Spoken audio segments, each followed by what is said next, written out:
এটা প্রীতরাম মাড়ের বড় নাতনির বিয়ে। অতি বড় বংশের ছেলের সঙ্গে তার বিয়ে স্থির হয়েছে। এই বিয়েতে আমি কাউকে গোল বাঁধাতে দেব না।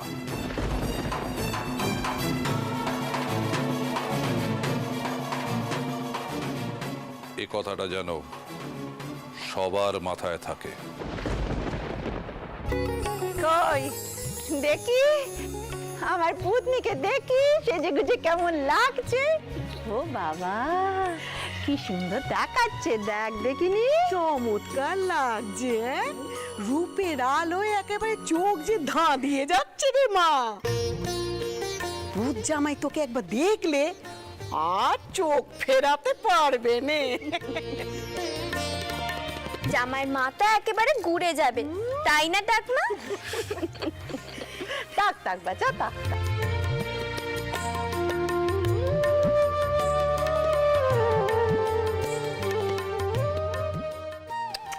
চা দেখিনি, বসবি চা। আয় আয় আয়, বসবি, বস এখানটায় বস।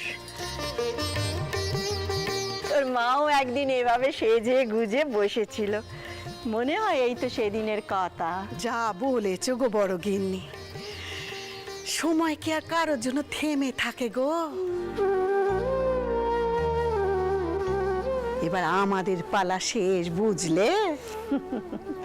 তা তো বটে। আজ পদ্মর পালা, তারপর কুমারী, তারপর করুণাময়ী।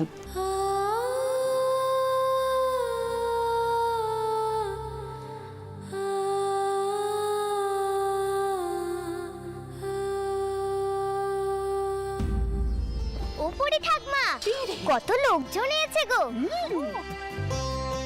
বাবা মশাই কইলেন বরযাত্রী এসে পড়ল বলে।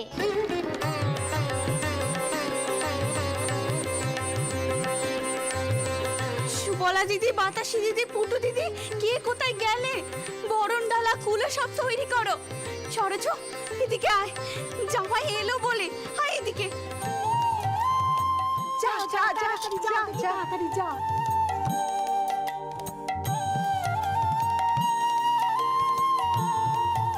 ও বড় গিন্নি, দেখেছো পুত জামাই আসার খবর পেয়ে আমার পুতনির মুখটা কেমন রাঙা হয়ে গেছে, দেখো।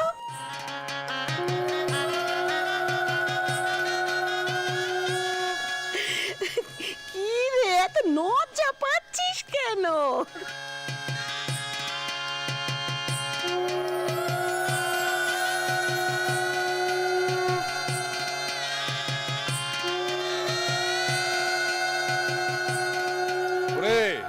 কে কোথায় আছিস? একটু অন্যরা খবর দে, বল বর এসেছে, বরণ করতে হবে।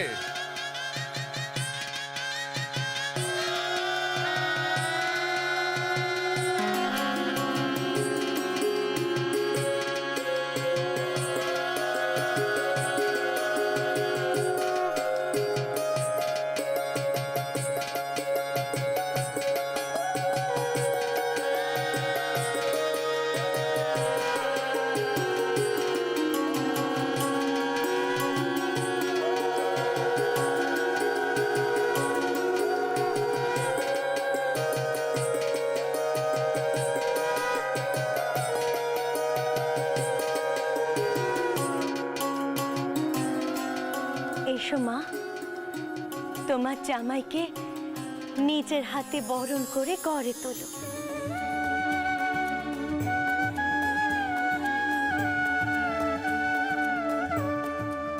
এসো।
এসব কি শুনছি রামনারায়ণ? তুমি নাকি এ বিয়ে দেবেই বলে স্থির করেছো? সমাজের ভয় নেই তোমার?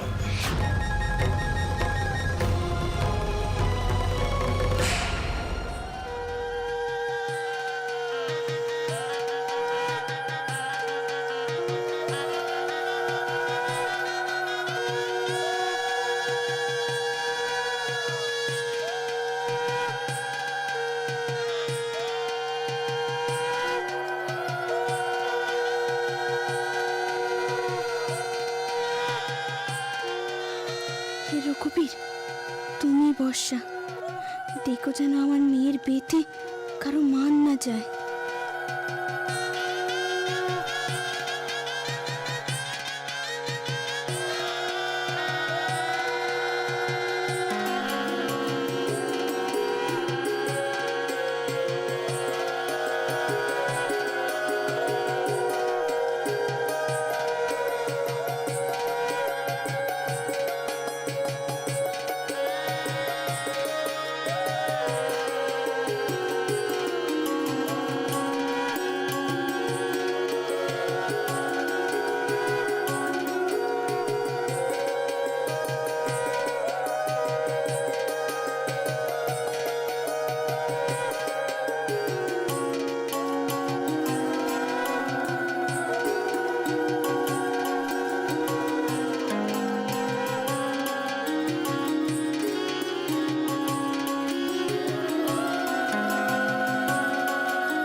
চন্দ্র,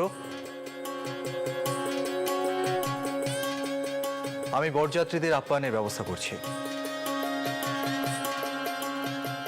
তুমি বাবা জীবনকে ভেতরে নিয়ে গিয়ে বসো। এসো বাবা জীবন, আমার সাথে এসো।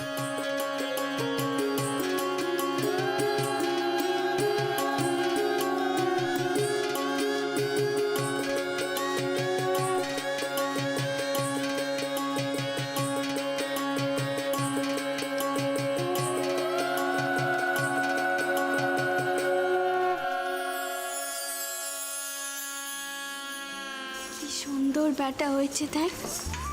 আমার জামাই পদ্মকে খুব সুখে রাখবে। পদ্মর যে দুদিনের বড় বলে লোকে অনেক কথা কয়েছে, কিন্তু আমি বলছি, দেখিস আমার জামাই একদিন কেউ কেটা হবে। ও শুধু আমার জামাই নয়, বেটা হয়েও থাকবে। বেটার সব কর্তব্য পালন করবে। এখন কি এত কথা ভাবার সময় আছে গো দিদি? চলো ভেতরে চলো, সেখানে যে এখনো মেলা কাজ বাকি আছে। আর তুমি না গেলে যে সেসব হবে না। চলো চল। দিদি দিদি, তোর বর দেখে এলুম। কি সুন্দর দেখতে রে, ঠিক যেন রাজপুত্র। বাবা, বুঝেছি তোর ওই রকম একটা রাজপুত্র দরকার। তোর মা তোকে ঠিক এনে দেবে ওই রকম রাজপুত্র বর। শুধু সুন্দর দেখতে হলেই তো হবে না, আমাদের মেয়েকে কেমন রাখবে, যত্ন আত্তি করবে কিনা সেটাও তো দেখতে হবে। ও মা, ও বড় গিন্নি,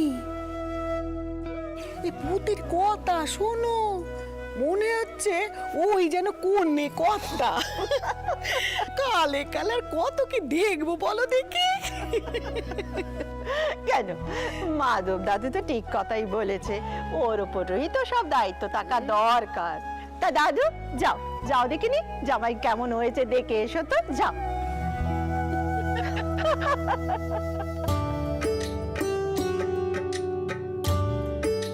এদিকে এদিকে দাও।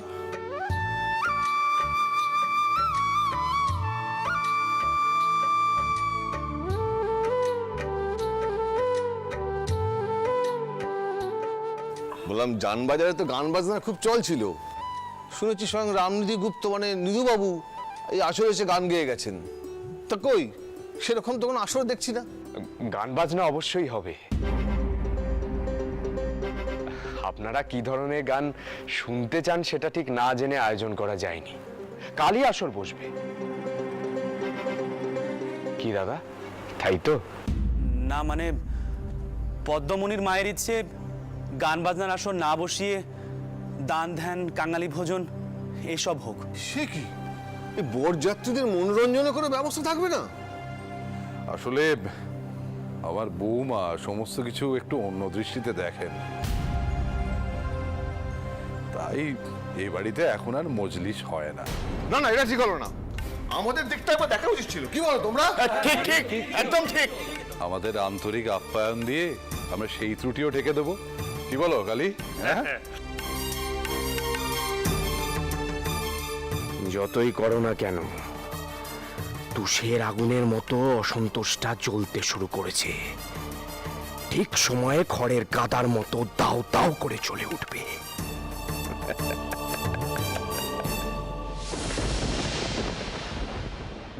বাহ, কি সুন্দর মুখখানা।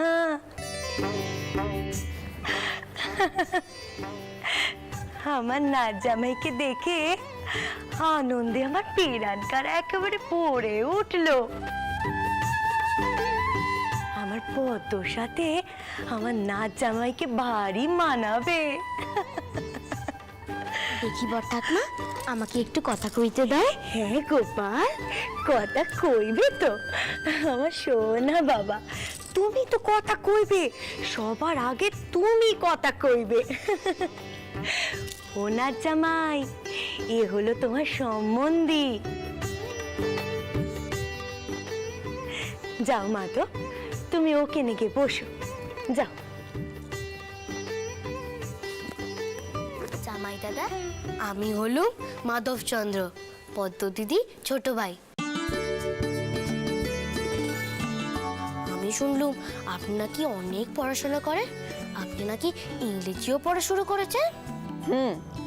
তা তো শুরু করেছি, তুমি ইংরাজি পড়া শুরু করনি? না না, আমি এখনো শুরু করিনি। তাড়াতাড়ি ইংরাজি ভাষাটা শিখে নাও, কারণ যা দিনকাল আসছে গোড়াদের ভাষা না শিখলে কোনো কাজই করতে পারবে না। এখন শুধু আরবি আর ফার্সি শিখলেই চলে না, ইংরেজ কোম্পানিতে কাজ করতে হলে ইংরাজি ভাষাও শিখতে হবে। ও কি কথা নাচ জামাই, তুমি অন্যের কাছে কাজ করতে যাবে কেন বাবা? তোমার সৌটাউরের কত ব্যবসা বাণিজ্য, সেসব তো তুমি দেখাশোনা করবে, সেসব দিয়েই তোমার চলে যাবে। তোমার সৌটাউরের এই এত বড় সাম্রাজ্যে সে তো তার জামাইরাই দেখাশোনা করবে বাবা। না না ঠাকমা, সে তো আমার শ্বশুর মশাইয়ের ব্যবসা, আমাকেও তো কিছু করতে হবে।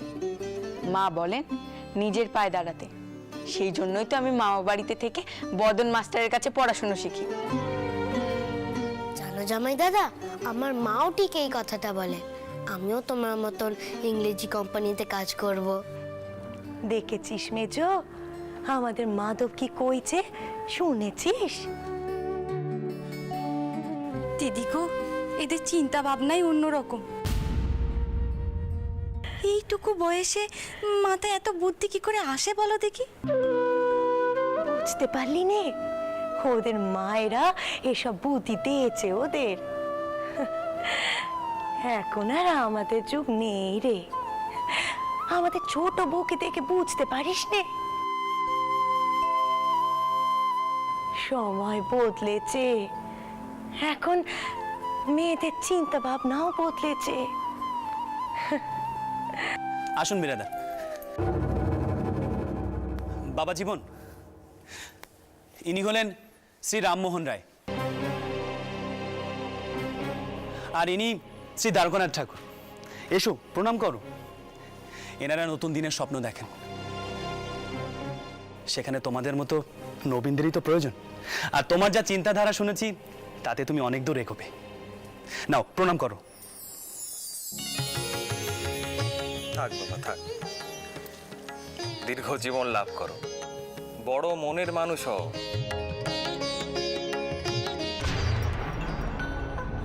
আচার বিচার কুসংস্কারের ঊর্ধ্বে উঠে মানুষের সেবা করো। কল্যাণ হোক। মাধব, এদিকে এসো। আমার ভ্রাতুষ্পুত্র মাধবচন্দ্র, নাও প্রণাম করো। থাক বাবা, থাক থাক, বড় হ বাবা। তোমার জ্যাঠামশাইয়ের মতো বড় মনের মানুষ হও। নতুন ধারায় চিন্তা করতে শেখো, কেমন? আমি এই ভয়টাই পাচ্ছিলাম রামনারায়ণ।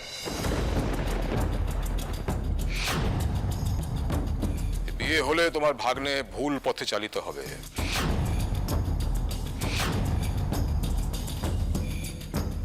ধর্ম বিরোধী হবে। এখনই কেমন হিন্দু ধর্মের আচার বিচার নিয়ে ওর মাথা খাবার চেষ্টা করা হচ্ছে।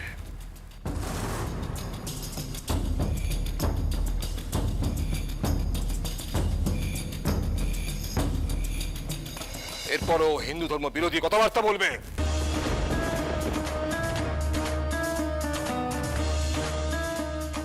না না, অসম্ভব। এ বিয়ে হবে না, কিছুতেই এ বিয়ে হবে না।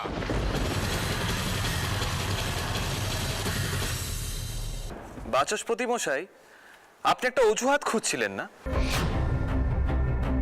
কিভাবে বিরাধর রাজচন্দ্রের কন্যার বিবাহে বাধা দেওয়া যায়?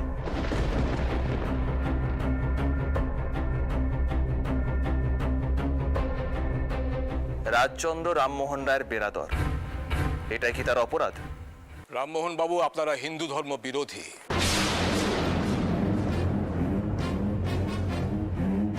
ধর্মাধর্মের বিচার যে মানে না, তার ছায়া মারানো একজন নিষ্ঠাবান হিন্দু ব্রাহ্মণের কাছে পাপ।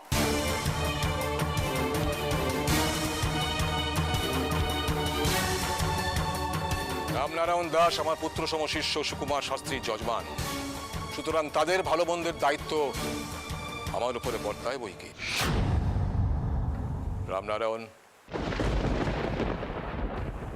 বল উঠিয়ে নাও।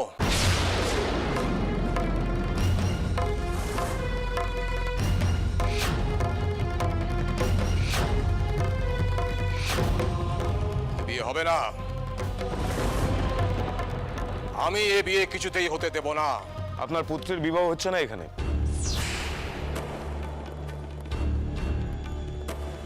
তাই বিবাহ না হবার সিদ্ধান্ত আপনি নিতে পারেন না। শোনো রামনারায়ণ, আমি সমাজের শিরোমণি।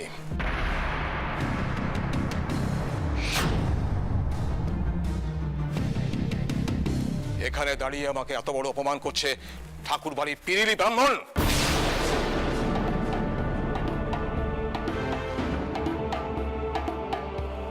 অন্যের পিতা তার একটা প্রতিবাদ পর্যন্ত করছে না। বাচস্পতি মশাই, দয়া করে অন্দরে আসুন। এই বিবাহ বাসর তো বাগবিতণ্ডার জায়গা নয়, আপনি অন্দরে আসুন। তাছাড়া শাস্ত্রী মশাই, আপনার সঙ্গে তো আমার সমস্ত কথা হয়ে গেল, তারপরও কেন?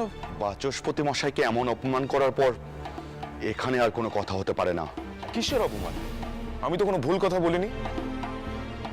আপনারা নিজেদেরকে সমাজের শিরোমণি মনে করবেন, অথচ বেরাদর দ্বারকানাথ, কি হচ্ছেটা কি?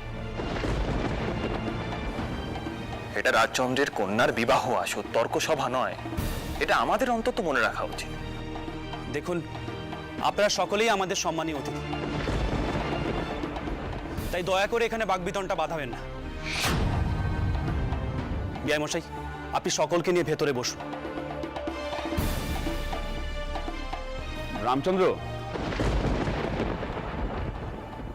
উঠে এসো, উঠে এসো, আমরা ফিরে যাব, উঠে এসো।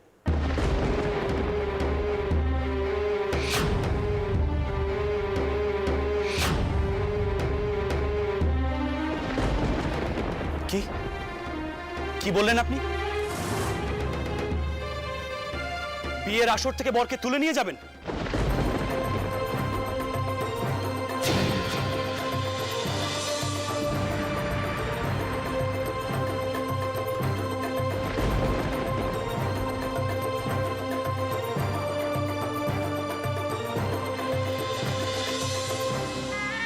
দিদি, এই মোহরগুলো সাবধানে রেখো, হিটে দিতে হবে।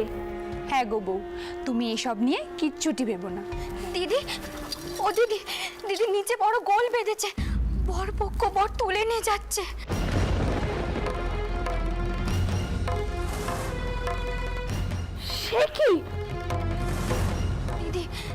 এখানে রামমোহন বাবু, দ্বারকানাথ বাবু সকলে এসেছেন, আবার সমাজের মাতারাও আছেন। দিদি তুমি এক্ষুনি নিচে চলো। আমার মন বলছিল একখানা গোল বাঁধবে, কাল রাতে সকলে একজোট হয়ে এই মতলব কানা এঁটেছেন। সরজ। হ্যাঁ দিদি। কাউকে দে না, তুই নিজে মান্না বাড়ি যাবি, সেখানে গুরুদেব আছেন। ফুল ঠাকমাকে গিয়ে বল গুরুদেবকে নিয়ে আসতে, এক্ষুনি যা।